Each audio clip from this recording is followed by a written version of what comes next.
Let's focus on to this now. President Cyril Ramaphosa has hailed the country's first democratic Speaker of Parliament, Dr. Frene Ginwala, for her courage and bravery during times of uncertainty.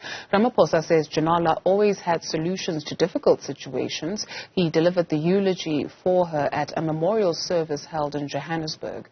Dr. Ginwala passed away at her home in Cape Town on the 12th of January at the age of 90 following a stroke 2 weeks earlier. Govan Whittles is at the memorial service, and a common thread or a common theme, I guess, about her life, Govan, is how consistent and deliberate she was about making a contribution, even unbeknown to herself, to making humankind better. Indeed, Dudu, she was seen as a towering intellectual and internationalist. And we're coming to you from the steps of the Johannesburg City Hall. We'll get into the legacy of Dr. Frene Ginwala in a moment. One of the things that was interesting about this memorial lecture was the fact that the benches were packed, all the seats were filled, and there was a large representation of the ANC Women's League here. The ANC having a strong showing in the city of Joburg, their headquarters is just down the road. And we're joined by the Deputy Secretary General of the ANC, Newzroom Afrika. Ms. Mokonyane, thank you so much for your time. Let's just begin with Dr. Ginwala's legacy before we move on to other matters. She was seen as someone who was at the forefront of fighting for women's rights within the ANC, but also within the legislature, that arm of the state. She certainly has set the bar high. She had actually set the bar high. This was like opening up the story about Comrade Frene. Some of the things that were not known and are still not known, including amongst others, how she took Comrade President Tambo out of the country.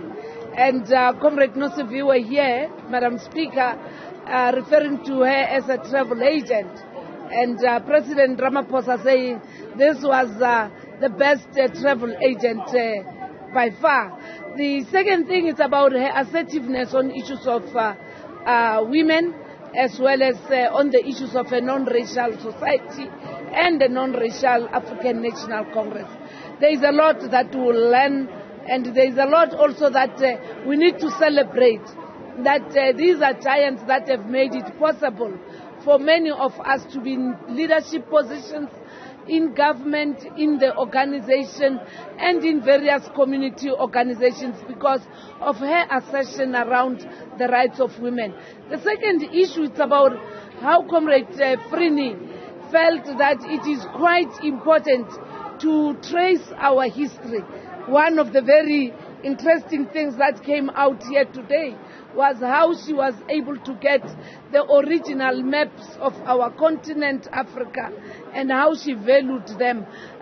Again, symbolizing that indeed she was a Pan-Africanist, but also an internationalist of note, having worked with the anti-apartheid movement, as well as having served in Tanzania under the President Julius Nyerere, and doing everything, including it at the level of the United Nations.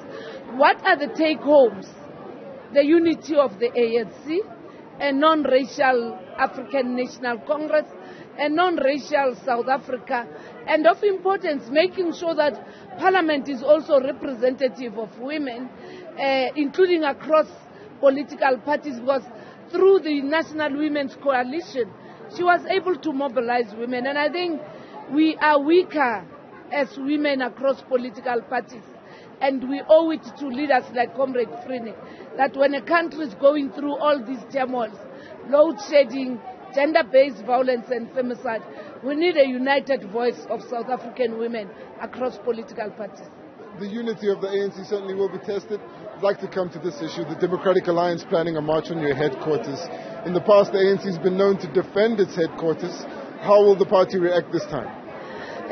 When people come to your house, and ideally you didn't want them to be your guests, ordinarily you would lock and go. But because they have applied and they've been given permission, the ANC will be here to receive them. In what way? In whatever form that we believe they will be coming, in a manner that will show that they should understand that this is the ANC headquarters. This is not Megawatt Park. And I think it is cheap politics, acts of desperation. We will be there to receive them. And I think they understand that if the ANC can take a decision to march to their offices, it will not be a nice thing. We know that our branches, our members are very enthusiastic to receive them.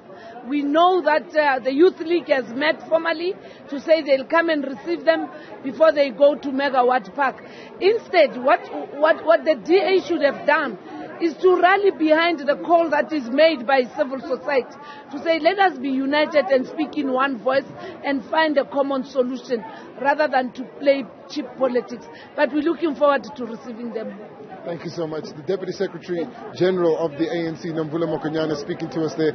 Just drifting away from the focus on Dr. Frene Ginwala. Dr. Ginwala herself, having written to the ANC in 2016 alongside Derek Hanekom and Zbu Ndebele, having concern that the party is drifting away from its ideals.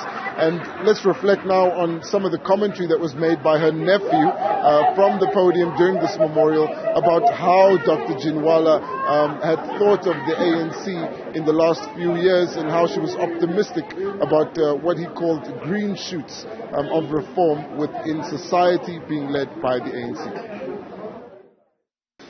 But in recent years, her age forced her to slow down, and we noticed a mellowing in her demeanor.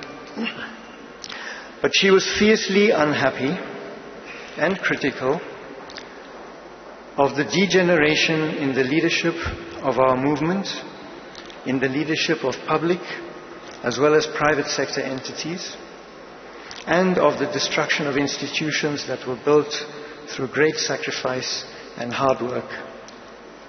She also expressed considerable sorrow and regret at the extent to which this has permeated numerous layers of institutions and society. Yet, despite this, on seeing the green shoots of the reversal of this destruction, she expressed the hope that the next generation will take up the baton, live up to the original ideals, and rebuild. The nephew of Dr. Frene Ginwala, who died at the age of 90 on the 12th of January, reflecting on her views on the ANC and how it's governing in South Africa. Let's return to the focus that was put on Dr. Ginwala's legacy by the President, who spoke about her contribution towards liberating South Africa and how she helped build the structures of the ANC, of course from exile, but also on the contribution she made once she became the founding Speaker of South Africa's National Assembly.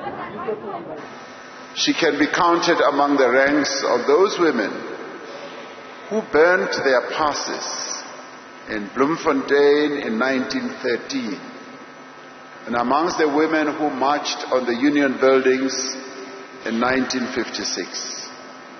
She can be counted amongst the women who joined the ranks of Umkhonto weSizwe, particularly in the aftermath of the 76 uprising, and those who marched on Parliament in 2019 to call for an end to the murder of women of our country by men. President Ramaphosa, reflecting on the legacy of Dr. Frene Ginwala, we've had to take a detour from the focus on Dr. Ginwala's legacy. It's because there are so many members of the ANC here, and most of them are preparing for tomorrow. Let's return just briefly to that focus on that march planned by the Democratic Alliance to the ANC's headquarters. Joining me, I do have a member of the ANC's Johannesburg zone. We have spoken to the Deputy Secretary General of the party, who said that the ANC Youth League here in the zone was enthusiastic to receive the Democratic Alliance. Could you tell us more plainly what your plans are? No, thank you very much. Good afternoon to your viewers.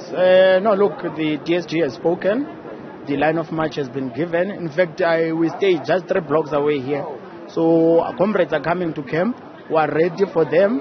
We are very enthusiastic and excited. The team is there to come to our headquarters. We are going to confront them decisive. Do you expect violence? No, look, I saw that a lot of the media houses have managed to span what was a genuine cause to say, comrades, the NYTT has resolved, therefore the decisions of the higher structure are binding on lower structures. We are going to defend the revolutionary house of the ANC, which is Luthuli. We never spoke about violence. We never threatened violence. What we're going to do there is to defend. It's as simple as that, to defend. I don't know where this narrative of violence comes from.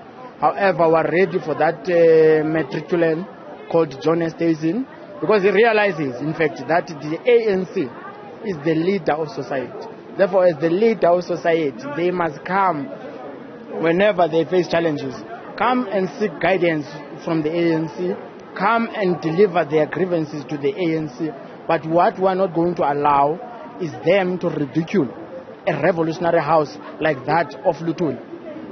Cheap politics. Thank you so much. I do appreciate a member of the ANC Youth League zone here in Johannesburg speaking to us on the steps of the Joburg City Hall. The focus has been on the memorial of Dr. Frene Ginwala, and of course we will be able to bring you more commentary from the family later on, but for now it's back to you. Govan Whittles, thank you very much for that report.